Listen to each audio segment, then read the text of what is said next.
કનૈયાની યાદમાં, એ કનૈયાની એ રાહમાં ગોપીઓ આંખો ખોલીને બેઠી છે, જાણે પેલું ચાતક પોતાની ચાંચને ખોલીને બેઠું હોય.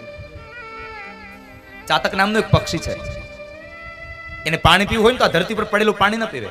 જ્યારે વરસાદ વરસે ને ત્યારે એની ચાંચને ઉઘાડી રાખે અને એમાં જેટલા બુંદ પડે એ બધા બુંદ એ ચાતક નામનું પક્ષી પાણી પીવે છે. ઉઘાડી ચાંચને રાખી પીવા વરસાદ ને ચાતક. શું કામે? મિટાવો પ્યાસ છે લાગી, તમારી યાદ આવે છે, તમારી યાદ આવે છે. મિટાવો. હવે તો તરસ લાગી છે, બસ કૃષ્ણના દર્શનની તરસ લાગી છે. તમારી યાદ આવે છે, તમારી યાદ આવે છે. કનૈયાના દર્શનની એક જિજ્ઞાસા જાગી ગઈ, પ્રેમ જાગ્યો સાહેબ. ગોપીઓ આંખો ખુલ્લી રાખીને બેઠી છે. કૃષ્ણ આવે, કૃષ્ણ આવે. અને અંતે જ્યારે ગોપીઓના મનમાંથી જ્યારે હવે અહંકાર નીકળી ગયો અને વિશુદ્ધ પ્રેમની જ્યારે ઝાંખી થઈ ને, ત્યારે કૃષ્ણ આવી અને શ્વેત વસ્ત્રો પર બિરાજમાન થયા. જાણે આકાશની અંદર તારાઓની મધ્યમાં ચંદ્ર શોભે એમ આ ગોપીઓની મધ્યમાં ભગવાન કૃષ્ણ શોભે છે. કનૈયાને આવું પડ્યું સાહેબ. મારો કહેવાનો ભાવાર્થ છે, તો તમારી અંદર વિશુદ્ધ પ્રેમ હશે ને તો કૃષ્ણ પણ ફરી પાછા આવીને તમારી પાસે આવશે. એમ આ દુનિયાનો કોઈ પણ માણસ હશે, તમારામાં સત્વ હશે, તમારામાં પ્રેમ હશે, તમારીમાં લાગણીઓ હશે, તમે તટસ્થ હશો તો આ દુનિયાનો કોઈ પણ વ્યક્તિ તમારી પાસે આવીને ફરી પાછો ઉભો રહેશે. જો કૃષ્ણને આવું પડ્યું હોય તો આ દુનિયાનો માણસ તો સામાન્ય વ્યક્તિ છે. કૃષ્ણ જેવો કૃષ્ણ આવે છે. ભગવાન આવ્યા છે. ગોપીઓ કહે છે, કૃષ્ણ મેં આપણે એક જ પ્રાર્થના કરીએ છીએ, આજ અમને છોડીને ગયા એ ગયા, હવે પછી અમને જિંદગીમાં કોઈ દી છોડીને જતા નહીં. કારણ આજ તો તમારા વિયોગમાં હજી તારી ગોપીઓ જીવે છે, પણ આજ ચોક્કસપણે કહીએ છીએ કે હવે તમે કૃષ્ણ છોડીને જશો ને તો અમે મારો પ્રાણ ત્યાગી દેશું, પણ તમારા વગર જીવી નહીં શકીએ. અને એ સમયે ભગવાન કહે છે, ગોપીઓ કહો શું કહું તમને, શું આપું તમને? અને ત્યારે બે વસ્તુ ગોપીઓએ માગી. પહેલી વાત, અમારી અધૂરી ઈચ્છાને પૂરી કરો, અમારે રાસ રમવો છે, રાસને રમાડો. અને બીજી વાત કે આજ પછી અમારી આંખની આમેથી તમે ક્યારેય અળગા ન થશો. અને કવિના શબ્દો છે, આંખ મારી ઉઘડે ત્યાં નંદલાલ દેખું, ધન્ય મારું જીવન કૃપાએ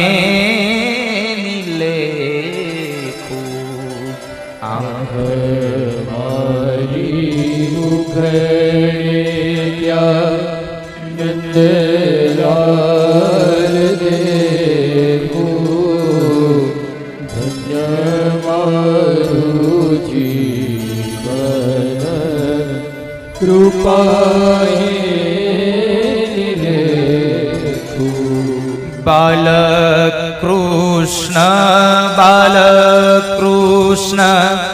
રચના ઉચ્ચારે, બાલકૃષ્ણ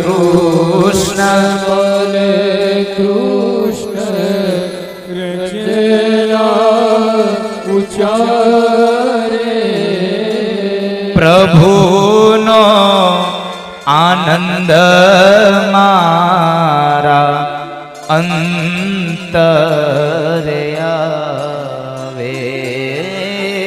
પ્રભુનો આનંદ મારે અંતરે આવે. કૃષ્ણના વિચારો મારે અઢળ કનાણું, ગાવું મારે નિષદીન કનૈયાનું ગાણું. ગાવું મારે નિષદીન કનૈયાનું ગાણું. ભગવાને ફરીવાર એ મહારાસ રચ્યો.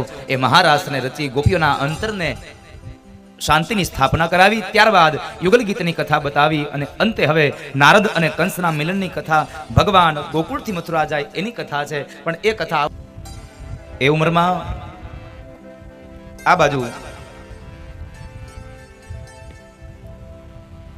કંસની આવરદા, હવે કંસનું એક તપ 12 વર્ષનું થયું. અને આપણો એક શાસ્ત્ર કહે છે, આપણો ધર્મ કહે છે કે 12 વર્ષનો એક યોગ થાય ને એટલે એક મહાયોગ થયો. એ મહાયોગ થયો અને એ યોગમાં તમે કરેલું જે તપ છે એ તપનું ફળ તમને ભગવાન આપતા હોય છે. 12 વર્ષનો એક યોગ.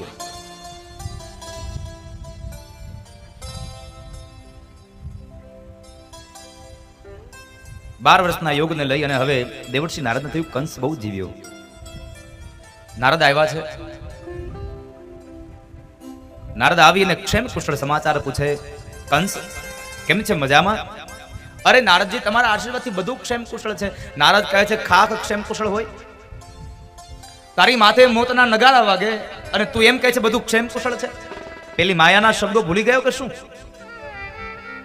અરે નારદજી, મને બરાબર યાદ છે એ શબ્દો, પણ અમને એક વાતની શંકા છે કે વસુદેવ અને દેવકીનું 8મું સંતાન એ ગોકુળમાં રહેલા નંદ અને યશોદાનો જે દીકરો છે, કદાચ એ 8મું સંતાન છે, એના મિત્ર છે, એટલે અમને એના માથે શંકા જાય છે કે વસુદેવ અને દેવકીનું 8મું સંતાન એ નંદ અને યશોદાનો દીકરો છે. નારદજી કહે છે, અરે કંસ, લાવ તારી શંકા ઉપર હું મોહર લગાવી દઉં. તારી શંકા એ સત્ય છે. તારી શંકામાં જરાય આશંકા કરવા જેવું છે જ નહીં. તારી શંકા સત્ય છે. વળી કંસ બોલ્યો છે કે નારદજી, પણ મને એમ થાય છે કે મારા કારાવાસમાં રહ્યા, આ બંદીખાનામાં બંધ છે, તો એ દીકરો બાળકને પહોંચે કેમ? નારદ કહે છે, કંસ તું મૂર્ખ છે, તને ખબર નથી. તું થોડો રોજના માટે કારાવાસમાં બેઠો રહેવાનો હતો. ત્યાં તારા સૈનિકો છે. હવે કદાચ કારાવાસના એ દરવાજાના લગાવેલા તાળાની ચાવીઓ તારા સૈનિક પાસે છે અને કદાચ રાત્રિના સમયે તારા જ સૈનિકોએ દરવાજા નહીં ખોલી દીધા હોય, એની શું ખાતરી? અહીંયા તો સાહેબા કોઈનો ભરોસો કરવા જેવું છે નહીં.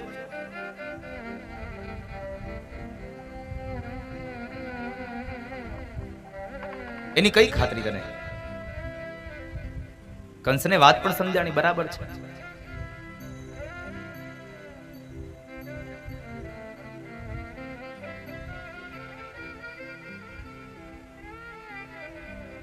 અને દિનકર જોશી એમ લખે છે કે યાદવો જે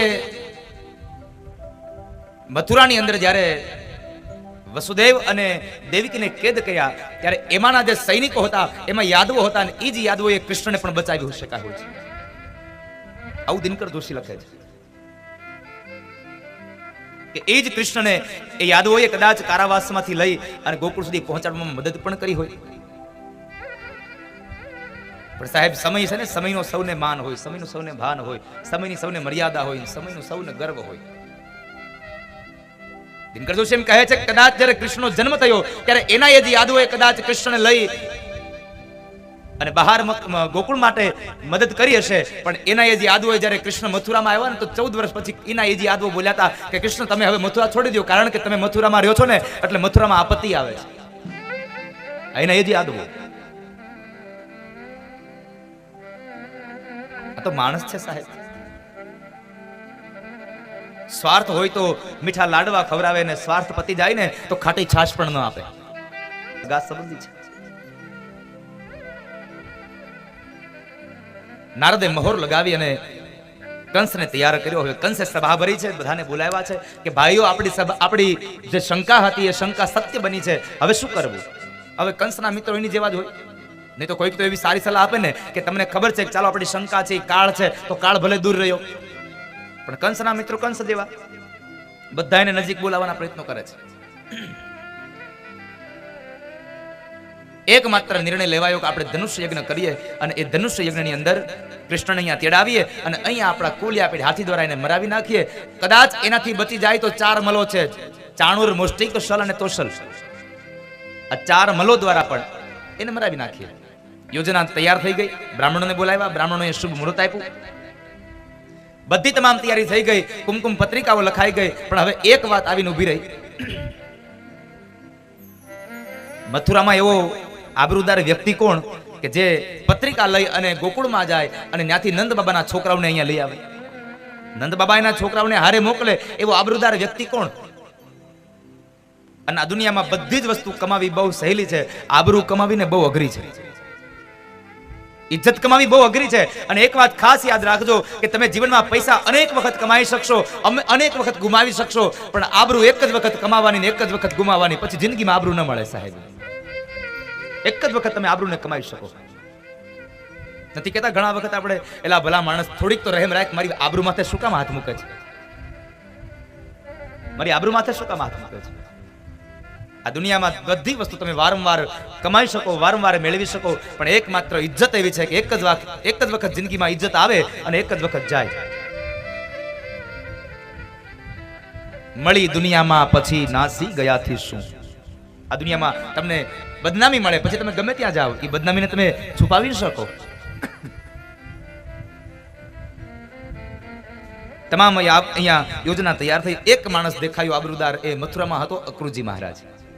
કંસ અક્રુજી મહારાજને કુમકુમ પત્રિકા આપી, સોનાનો રથ આપ્યો અને કહે છે કે લ્યો અક્રુજી મહારાજ, આવતીકાલ સવારે તમારે વ્રજમાં જવાનું છે અને ત્યાં આગળથી તમારે નંદ બાબાના જે દીકરાઓ છે એને તમારે અહીંયા લઈ આવવાના છે.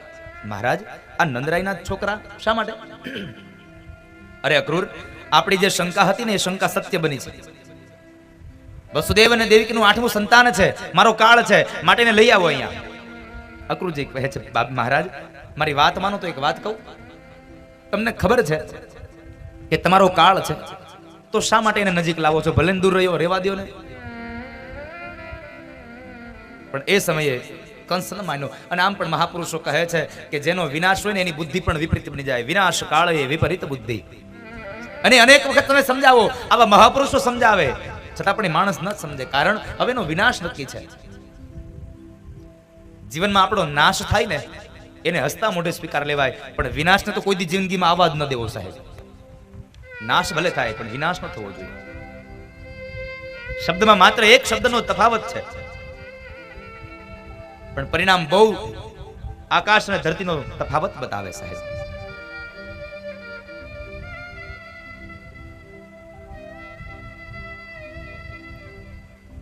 અક્રૂરજી મહારાજ સમજાવે પણ કંસ ન સમજ્યો અને કહે છે મારી આજ્ઞાનું પાલન કરો, મારે તમારા સલાહની જરૂર નથી.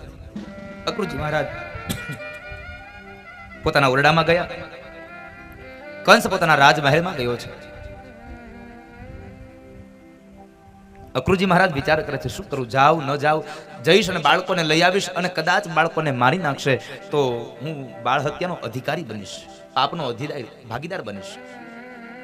પણ અંતે નક્કી કર્યું કે અહીંયા મારે કંસના હાથે મરવું એના કરતા જઈને બાળકોને વાત કરી દઉં, પછી બાળકોને જે કરવું હોય તે કરે.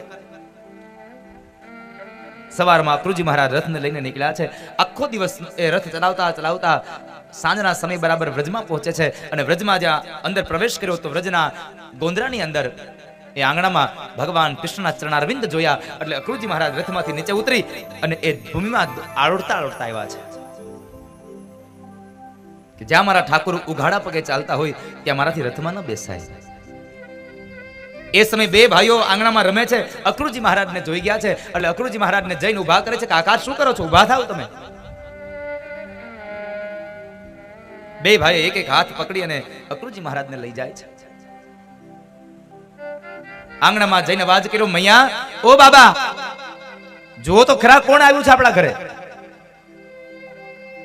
નંદ અને યશોદા એકદમ દોડતા આંગણામાં આવ્યા છે.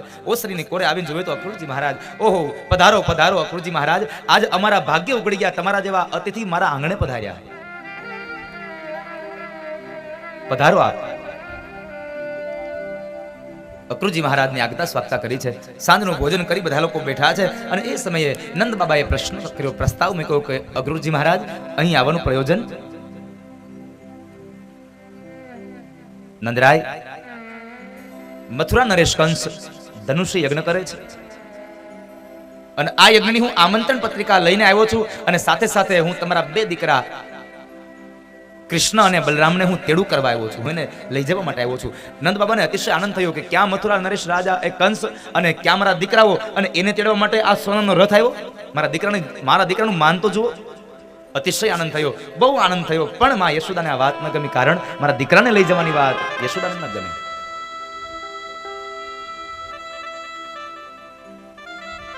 યશોદાએ નંદ બાબાને કહે છે, નંદરાય, તમારે જાવું હોય તો તમે જાજો, સાથે બલરામને લઈ જાજો, ગામના ગોવાળોને લઈ જાજો, મારો કનૈયો તમારી હારે મથુરા નહીં આવે. અરે યશોદા, તમે જુઓ તો ખરા, ક્યાં મથુરા નરેશ કંસ અને ક્યાં આપણા દીકરાઓ. હવે એને લેવા માટે, તેડું કરવા માટે જો સોનાનો રથ આવતો હોય તો આપણે આપણા દીકરાઓને જવા દેવા જોઈએ. યશોદા એકના બે ન થયા, બહુ અંતે, પ્રયત્નના અંતે નંદ બાબાએ યશોદાને સમજાવ્યા છે, યશોદાને સાંત્વના કર્યા છે. ત્યારબાદ નંદરાય કહે છે, કનૈયા, અતિથિને એના ભવનમાં લઈ જાઓ, ઓરડામાં લઈ જાઓ, કારણ એ સવારના નીકળ્યા છે, એ થાકી ગયા હશે, થાક લાગ્યો હશે, એને લઈ જાઓ તમે. અને એ સમયે અક્રુજી મહારાજને લઈ અને ભગવાન કૃષ્ણ દાઉજી મહારાજ બે જાય અતિથિ ભવનમાં. કાકા, અહીં આરામ કરો. ભગવાન બે હાથ ભગવાન પાસે જોડીને અક્રુ બોલ્યા છે, પ્રભુ, મારે આપણે એક વાત કરવી છે. મથુરાની અંદર ધનુષ યજ્ઞ છે, વાત બરાબર છે, પણ નાથ, ધનુષ યજ્ઞનો મુખ્ય હેતુ કંઈક બીજો છે. આટલી વાત કરીને અક્રુજી મહારાજ ચૂપ થયા અને ભગવાન કહે છે, કાકા, તમે એકદમ શાંતવના રાખી અને અહીંયા આરામ કરો, કારણ મને બધી વાતની ખબર છે. તમે આવ્યા ને ત્યાર પહેલા હજી નારદ ગયા છે. નારદ મને કહી ગયા, પ્રભુ, હું મથુરા જઈ આવ્યો છું, મારા ગજા પ્રમાણેનું કામ હું કરી આવ્યો છું, હવે તમારા ગજા પ્રમાણેનું કામ તમારે કરવા જવાનું છે.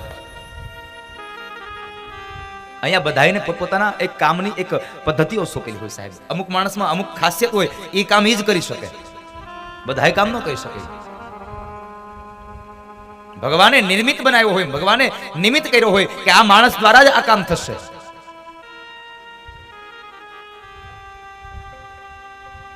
એટલે કાકા, મને બધી વાતની ખબર છે, આપ શાંતિથી આરામ કરો.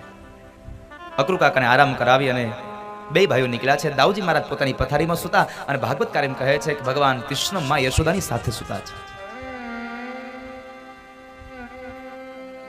યશોદાની સાથે સૂતા છે, માના હાથનો તક્યો કરીને ભગવાન સૂતા છે. અને માં એ સમયે ભગવાનના કપાળની અંદર ચુંબન કરે અને મસ્તકની અંદર, જુલ્ફોની અંદર માં હાથ ફેરવે છે ને, થોડીક વાર થઈ જાય ભગવાન પોઢી ગયા છે. પણ આજ માં યશોદાની નિંદ્રા વેરણ બની ગઈ, કારણ એક જ માત્ર વિચાર કરે છે કે સવારનો સૂર્ય ઉદય થશે અને કૃષ્ણ મને છોડીને જતો રહેશે, મારો દીકરો મને છોડીને જતો રહેશે. એક માત્ર વિચારથી આખી રાત યશોદા રડ્યા છે, આખી રાત રડે છે.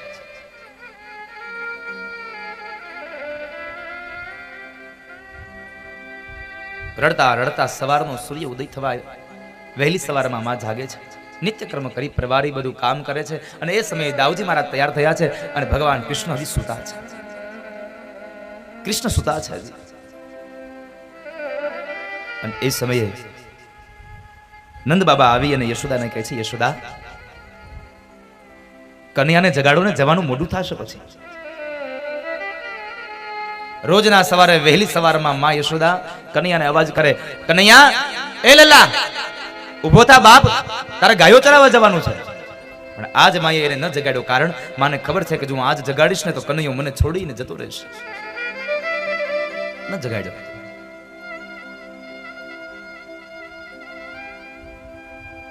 પણ માયા કૃષ્ણને જગાડવા માટે જે ઓરડામાં પ્રવેશ કરે તો પલંગની મધ્યમાં ભગવાન કાળી કામળી ઓઢી મસ્તકથી પગ સુધી દબાવી અને કૃષ્ણ સૂતા છે. ભગવાન સૂતા છે. આ દ્રશ્યને જોયું માએ ભારે હૈયે કાળી કામળીનો છેડો ખેંચીને કહે છે, લાલા, ઉભો થા બાપ, જવાનું મોડું થશે. કૃષ્ણ ઉભા થયા, માને જોઈને માને વંદન કર્યા છે. માએ પોતાની છાતીએ લગાડી બે હાથથી મસ્તકને પકડી અને ભગવાનના કપાળની અંદર માએ ચુંબન કર્યા છે. માની આંખના ખૂણાઓ ભીના થઈ ગયા. કૃષ્ણને આંખના ખૂણાઓ ભીના થયા છે.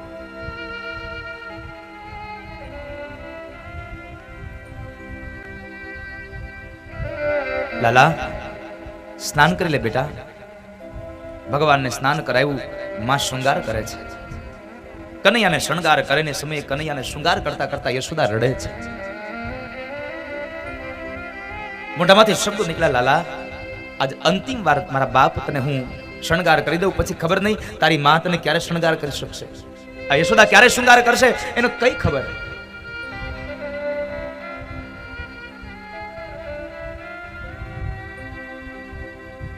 યશોદા રડતા જાય, કનૈયાનો શૃંગાર થયો. ભગવાને અંતમાં પ્રશ્ન કર્યો, માં મારો શૃંગાર થઈ ગયો? હા લલા, મારો શૃંગાર થઈ ગયો. માં મારી ગુંજામાલા ક્યાં છે? હજી મારી ગુંજાની માલા ક્યાં છે? માએ ભગવાનના ગળાની અંદર ગુંજાની માલા પહેરાવી છે. મહાપુરુષો કહે છે તમે ભગવાનની ગમે તેટલી શૃંગાર રચો, સોનાના એને ઘરેણા પહેરાવો, સારા સારા વસ્ત્રો પહેરાવો, પણ જ્યાં સુધી ભગવાનના કંઠની અંદર તમે ગુંજાની માલા ન પધરાવો ત્યાં સુધી ભગવાનનો શૃંગાર અધૂરો છે. હજી ભગવાનનો શૃંગાર અધૂરો છે. ભગવાનને ચરણોઠીની માળા બહુ વાલી છે. ભગવાનને ચરણોઠીની માળા પહેરાવે અને ત્યારે જ ભગવાનનો શૃંગાર સંપન્ન બને છે. ભગવાનનો શૃંગાર સંપન્ન બને. ભગવાનને શૃંગાર કરી માં એને શિરામણ કરવા બેસાડે છે. શિરામણ કરવા બેઠા છે. માં પોતાના હાથથી લાલાને જમાડે છે અને માં રડે છે, લે લાલા આજ અંતિમ વાર તને મારા હાથથી જમાડી લઉં, પછી કોણ જાણે તારી માં યશોદા તને ક્યારે જમાડી શકે. આંખમાંથી અશ્રુની ધારા સાથે યશોદા રડે છે. કનૈયો એને સાંત્વના આપતા કહે છે, માં આમ તમે દુખી ન થાવ.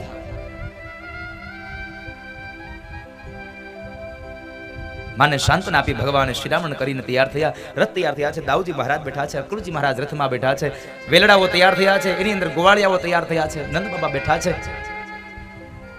યશોદા થોડી ઉતાવળ કરો, હવે જવામાં તાપ થઈ જશે. ભગવાનને લઈને યશોદા બહાર આંગણામાં આવે છે. બધી ગોપીઓ આવી આંગણામાં ઉભી રહી ગઈ, કારણ વ્રજવાસીઓને ખબર પડી કે આજે કૃષ્ણ જઈ રહ્યો છે. આજ કોઈને નિંદ્રા ન આવી આખી રાત. સૌ લોકો કૃષ્ણના વિયોગમાં જાગે છે. ગોવાળો આવીને ઉભા રહી ગયા છે. નંદ બાબાએ વહેલી સવારમાં ગાયોને નિરણ નીરી છે અને યશોદા આંગણામાં અંદર ભગવાન કૃષ્ણ લઈને આવે છે. રથ તૈયાર થયો એટલે માને વંદન કર્યા છે. માં ચોધા રસોએ ધ્રુસકે ને ધ્રુસકે રડી પડ્યા. કૃષ્ણને બાથ ભીડી અને કનૈયાના ગાલોમાં કપાળમાં ચુંબન કરીને કૃષ્ણને કહે છે, લાલા કનૈયા માર્ગમાં કોઈને હેરાન ન કરતો. લાલા માર્ગની અંદર નંદરાઈને તું જરાય તોફાન કરીને હેરાન ન કરતો. હા માં નહીં કરું હેરાન. લાલા મથુરાની સ્ત્રીઓને પણ હેરાન ન કરતો. રડતી આંખે માં શિખામણો આપે કૃષ્ણને, કારણ મારો દીકરો દુખી ન થાય, મારું સંતાન દુખી ન થાય. માતૃત્વનો ભાવ છે સાહેબા, મારું સંતાન દુખી ન થાય. આ જગતની તમામ માતાઓને એક જ હામ હોય, મારો દીકરો સુખી થાય, મારો દીકરો સુખી થાય. પણ માં જ્યારે દુખી થાય ને ત્યારે દીકરાને એ માનું દુઃખ નથી દેખાતું ને, એ મોટી કરુણા છે આ ભારત વર્ષની સાહેબ. સંસ્કૃતિ મરી પરવારી છે હમણાં, કારણ આપણા ભારત વર્ષમાં 3 કૃતિઓ છે: પ્રકૃતિ, સંસ્કૃતિ અને વિકૃતિ. એમાં પ્રકૃતિ અને સંસ્કૃતિ બે ધીમે ધીમે નાશ થતી જાય છે અને વિકૃતિમાં માણસ આ વિકૃતિમાં ઘેરાતો જાય છે. કારણ પશ્ચિમી સંસ્કૃતિના વાયરામાં એ માણસ વીંટળાઈ ગયો છે. એટલા માટે ફરક માત્ર એટલો થયો કે પશ્ચિમી સંસ્કૃતિ વાળાએ આપણી સંસ્કૃતિને પકડી લીધી અને આપણે એની સંસ્કૃતિને પકડી લીધી. કૃષ્ણના વિયોગમાં એ માં યશોદા રડે છે. લાલા કોઈને હેરાન ન કરતો દીકરા. હા બધી ગોપીઓ રડે છે. ભગવાન કૃષ્ણ બરાબર જ્યાં રથના પૈડા ઉપર, રથના પગથિયા પર એક પગ મૂકો ને એક પગ ધરતીની નીચે છે અને એ જ સમયે ગોપીઓ દોડી જઈ કૃષ્ણનો પગ પકડીને કહે છે, કનૈયા અમને તારી સાથે લેતો જા, અને જો તારી સાથે ન લઈ જવા હોય તો એક કામ કર, આ તારા રથના પૈડા અમારા શરીર ઉપર ચલાવી દે, અમારો પ્રાણ કાઢી નાખ, પછી તારે જ્યાં જવું હોય ત્યાં જતો રહેજે. તારા વિયોગમાં તારી આ ગોપીઓ હવે જીવન ન જીવી શકે.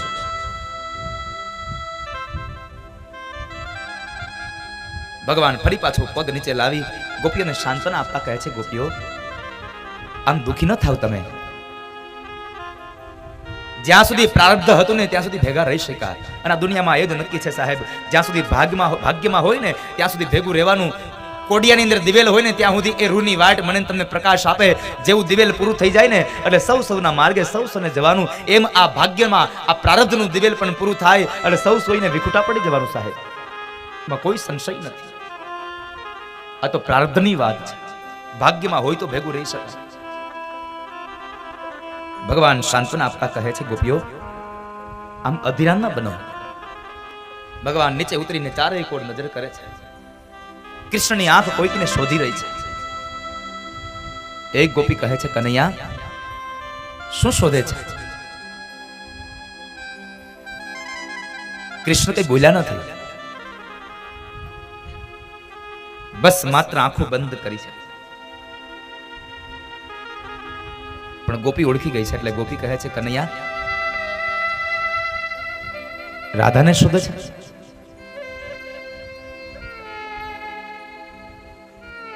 કૃષ્ણ માત્ર મસ્તક હલાવીને હા પાડે છે. ગોપી કહે છે સામે જો વૃક્ષના થડ પાછળ તારી રાધા ઊભી છે. અને એ સમયે રાધિકાજી પોતાની ચુંદડીનો એક છેડો લઈ મોઢામાં રાખી નખને કાપે છે અને જમણા પગના અંગૂઠાથી એ ધરતીને કોતરે છે. કૃષ્ણના વિયોગમાં જીવા કરતા જો આ ધરતી જગ્યા આપી દે ને તો હું ધરતીમાં સમાઈ જાઉં. કૃષ્ણના વિયોગમાં જીવન ન જીવી શકાય. પ્રેમ તો સૌ કોઈને રડાવે છે. કૃષ્ણ ત્યાંથી ચાલતા ચાલતા રાધિકા પાસે ગયા છે. ત્યાં જઈને એટલું જ બોલ્યા છે કૃષ્ણ રાધા મેં જા રહા હું, મેં જા રહા હું ના શબ્દો સાંભળ્યા અને ચોધાર અશ્રુએ રાધા રડી પડ્યા છે. એક પણ શબ્દ રાધિકા ન બોલ્યા. આંખમાંથી માત્ર અશ્રુની ધારા વહે છે.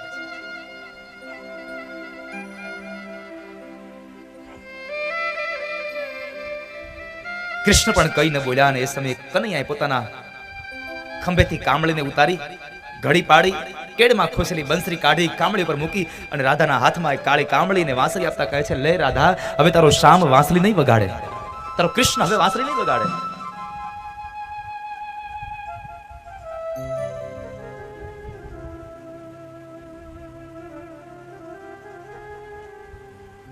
કૃષ્ણ ત્યાંથી નીકળી ગયા છે અને રથમાં બેઠા છે. રથ આગળ ચાલ્યો પણ રથ ચાલે ને એમ માં યશોદા પાછળ ગાંડી થઈને દોડે છે. કનૈયા કનૈયાનો ઉદ્ગાર કરતા કરતા યશોદાના વાળ વિખરાઈ ગયા. યશોદાની આંખો ચોધાર અશ્રુએ રડે પડે છે. કૃષ્ણથી એક વાર માત્ર પાછળ જોવાયું અને માની આ દશા જોઈ અને કૃષ્ણએ રથને ઉભો રાખ્યો. કાકા રથને ઉભો રાખો. ભગવાન રથમાંથી નીચે ઉતર્યા. માં પાસે આવીને માને કહે છે માં શું કરો છો તમે? આમ દુખી ન થાવ. આટલા બધા આટલા અસહ્ય વેદના ન બેઠો. ચોધાર અશ્રુએ રડી પડેલી માં કનૈયાના બે હાથ પકડીને કહે છે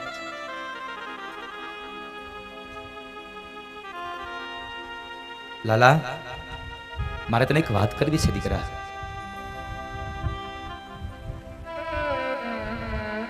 બોલને માં. તને યાદ છે લાલા તું નાનો હતો ત્યારે મેં તને તું બહુ તોફાન કરતો હતો ત્યારે મેં તને બાંધ્યો છે. ખાનણિયા સાથે બાંધી દીધો હતો લાલા. હા માં બસ દીકરા મારે એક જ વાત કરવી છે. વ્રજ અને વૃંદાવનની તમામ વાતો તું યાદ રાખજે પણ મેં તને ખાનણીએ બાંધ્યો હતો ને આ વાતને ભૂલી જાજે. અને એ સમયે કૃષ્ણ માના હાથ પકડીને કહે છે માં મારા જિંદગીની બધી વાતો ભૂલી શકું પણ યશોદા તે મને બાંધ્યો છે આ જિંદગી ભર ન ભૂલી શકું કારણ આ દુનિયામાં મને કોઈ ન બાંધી શકું. યશોદા એક માત્ર તે મને બાંધ્યો છે. દુનિયામાં મને કોઈ ન બાંધી શક્યું માત્ર તે મને બાંધ્યો છે. માં યશોદાની આ વાતને સાંભળી અત્યાર સુધી કૃષ્ણ નહોતા રહ્યા પણ હવે કૃષ્ણની આંખોમાં આંસુને બુંદ આવીને ઉભા રહ્યા છે. કૃષ્ણની આંખના ખૂણાઓ પલ્લી ગયા. નજર કરે છે તો ગાયો પણ રડે છે. અરે માણસ રડે, ગોપી રડે, ગોવાળો રડે તો ઠીક છે. આ તો ગૌશાળાની ગાયો રડે છે. ભાગવતકાર તો એમ કહે છે કે નંદ બાબાએ વહેલી સવારમાં ગાયોને નિરણ નાખી પણ એક પણ ગાયે પોતાના નિરણની અંદર મોઢું ન નાખ્યું કારણ આજને ખબર પડી ગઈ કે અમારો કૃષ્ણ જાય છે. કનૈયાના વિયોગમાં ગાયોએ નિરણ પણ ન ખાધી. પક્ષીઓ પણ પોતાના માળાને મૂકી અને ચણ લેવા નથી ગયા કારણ આજ કૃષ્ણ જતા રહેશે તો અમને કોણ વાંસળીના સુર સંભળાવશે.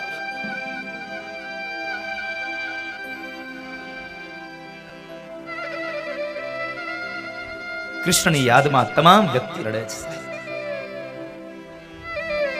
માને અંતિમ શબ્દો ભગવાન કહીને ગયા છે માં હવે રડશો નહીં, દુખી ન થાવ, આપણે બહુ જલ્દી મળીશું, હું તમને મળીશ પાછો.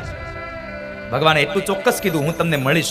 ક્યારે મળીશ અને ક્યાં મળીશ આનો કોઈ સંકેત ભગવાને ન આપ્યો સાહેબ. એકમાત્ર વચન આપ્યું, હું તમને મળીશ. પુત્રના વિયોગમાં યશોદા રડે છે. ભગવાન રથમાં બેઠા, રથને હજી ચાલતો થયો ને ગોપીઓના મોઢામાંથી શબ્દો નીકળ્યા. રથડે બેસીને હરી હાલિયા રે લોલ. રથડે બેસીને હરી હરિયા લોલ. રથડે બેસીને હરી હાલિયા રે લોલ. રથડે બેસીને હરી હરિયા લોલ. રોતા મેલ્યા છે નર નાર જો રથડે બેસીને હરી હાલિયા રે લોલ. રોતા મેલ્યા છે નર નાર જો રથડે બેસીને હરી હરિયા લોલ.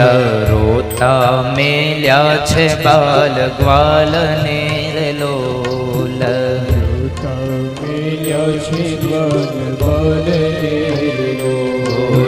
ધરફડે છે યશોમતી માત જો રથડે બેસીને હરી હાલિયા રે લોલ. ધરફડે છે યશોમતી માત જો રથડે બેસીને હરી હાલિયા લોલ.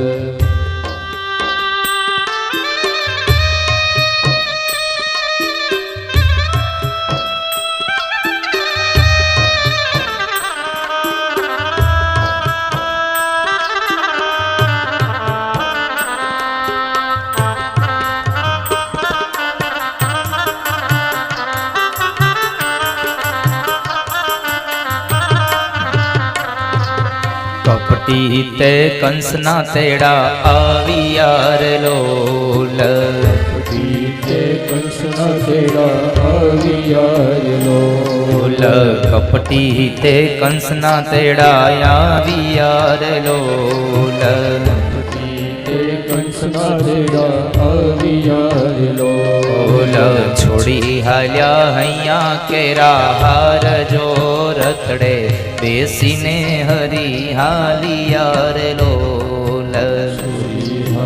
હૈયા કેરા હાર જો રથડે બેસીને હરી હાલિયા લોલ. હે જીરે રથડે બેસીને હરી હાલિયા રે લોલ. હે જીરે રથડે બેસીને હરી હાલિયા લોલ.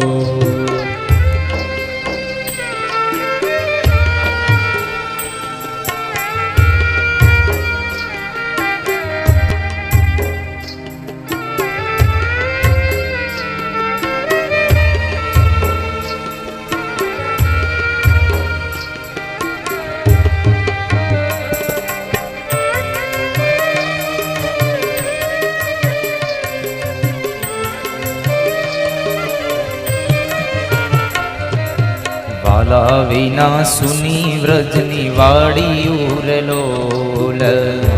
વિના સુની વ્રજની વાડી ઉરે લોલ. વાલા વિના સુની વ્રજની વાડી ઉરે લોલ. વિના સુની વ્રજની વાડી ઉરે લોલ. લાલા વિના સુનો છે સંસાર જો રથડે બેસીને હરી હાલિયા રે લોલ. સુનો છે સંસાર જો રથડે બેસીને હરી હાલિયા લોલ. હે ધીરે રથડે બેસીને હરી હાલિયા રે લોલ. હે ધીરે રથડે બેસીને હરી હાલિયા લોલ. વસમી વિદાય મારા શામની રે લોલ. વસમી વિદાય મારા શામની લોલ. વસમી વિદાય મારા શામની રે લોલ. લક્ષ્મી વિદાય મારા શ્યામની લો. સુના પડ્યા વૃંદાવન ધામ જો રખડે બેસીને હરિહાલિયા રે લોલ.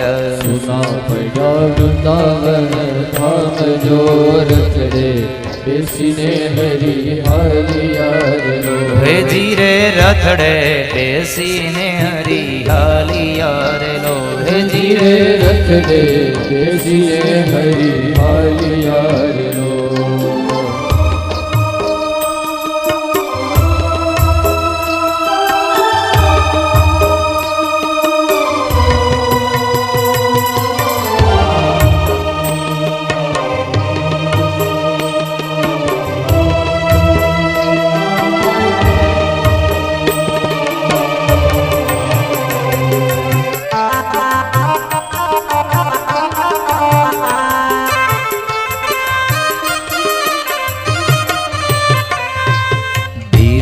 શું કહીએ મારા શ્યામને રે લોલ.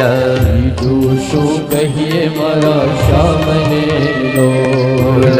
બીજું શું કહીએ મારા કાનને રે લોલ. બીજું શું કહીએ મારા શ્યામને લોલ. કાળ જાના કટકા થઈ જાય જો રથડે બેસીને હરિહાલિયા રે લોલ. જાના કટકા થઈ જાય જો રથડે બેસીને હરિહાલિયા રે લો. ભજી રે રથડે બેસીને હરિહાલિયા રે લો. ભજી રે રથડે બેસીને હરિહાલિયા રે લો.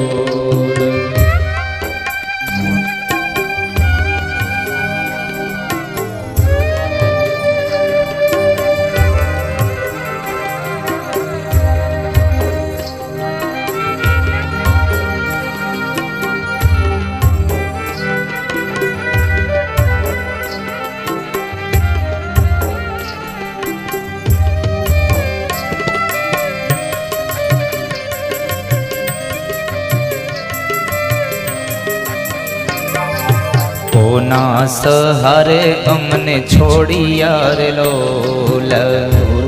સહારે અમને છોડિયા રે લોલ. કોના સહારે અમને છોડિયા રે લોલ. કોના સહારે અમને છોડિયા રે લોલ. ત્યારે મળે નરહરિના નાથ જો રથડે બેસીને હરિહાલિયા રે લોલ. મળે નરહરિના નાથ જો રથડે બેસીને હરિહાલિયા રે લો. ભજી રે રથડે બેસીને હરિહાલિયા રે લો.